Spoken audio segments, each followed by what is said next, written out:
I was working at a community mental health center. Katie was working as a lawyer at the Legal Aid Bureau. And we realized there was this problem with women being physically abused. But I know it's hard for people to believe now. In the 1970s, people just didn't talk about it. It was unknown. And so a small group of people got together and just stuck our neck out and rented a row house on Calvert Street and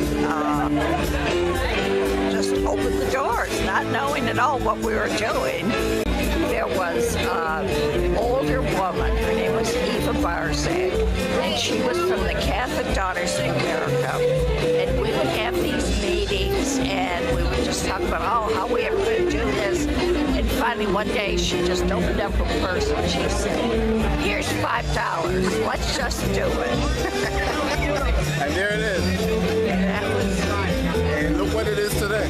I know it. It's amazing, isn't it? Yeah. You're very proud, both of you, aren't you? Yes. Indeed. Yes, it is. All of the proceeds for this event go to fund programs at the House of Ruth, Maryland.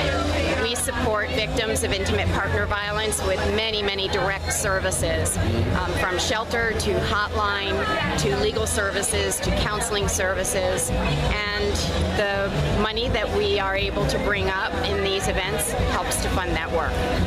Let me ask you, what is the response? Is it going down because of economic situations, or are you getting more support? No, I think Sandi, I think would agree. We've been very lucky to be very steady, and really we sell out every year. So we have a strong group of supporters who stay with us through the times good and bad. So we're very fortunate about that. What might be a project that you will be working on for the upcoming year or years?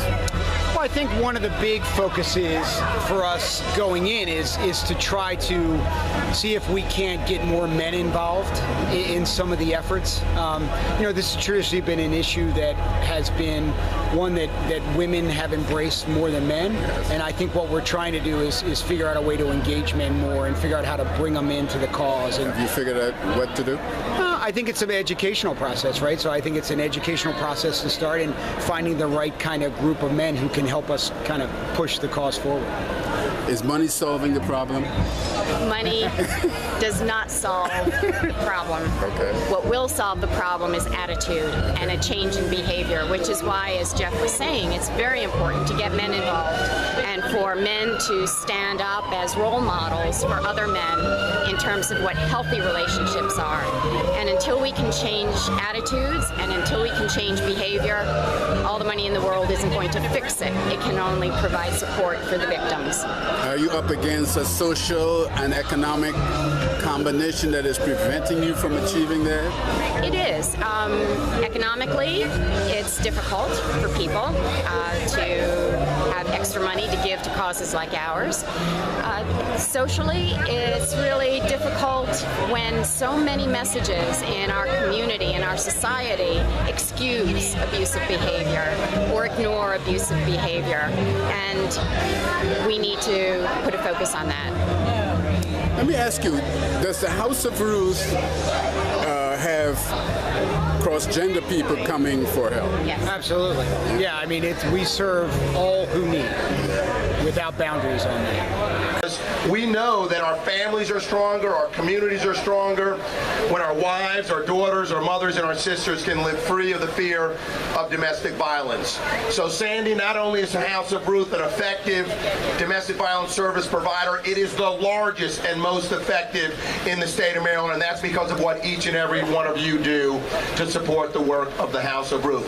Let's continue that work together, and let me end on this note. I commend the House of Ruth, and I lend my support to ensure that more and more men are involved in not only supporting, but as Sandi mentioned, to help change the attitudes and the misperceptions that perpetuate domestic violence in our communities, in our homes, and in our neighborhoods. So I commend the House of Ruth for that initiative and lend my support in that effort. So once again, thank you, everybody. Enjoy the wonderful evening that's in store for you this evening.